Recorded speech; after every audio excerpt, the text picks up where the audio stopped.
Pemerintah Kota Makassar terus berupaya memberikan pelayanan yang maksimal kepada masyarakat. Salah satunya dengan perbaikan infrastruktur jalan.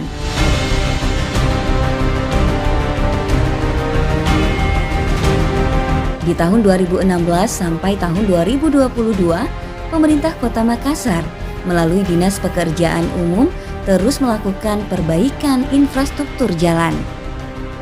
Tahun 2023, pemerintah Kota Makassar melalui Dinas Pekerjaan Umum kembali memperbaiki 507 ruas jalan.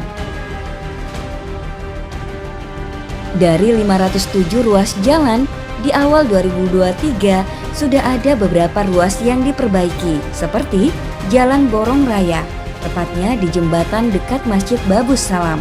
Kami atas nama warga Bitua dan jamaah Masjid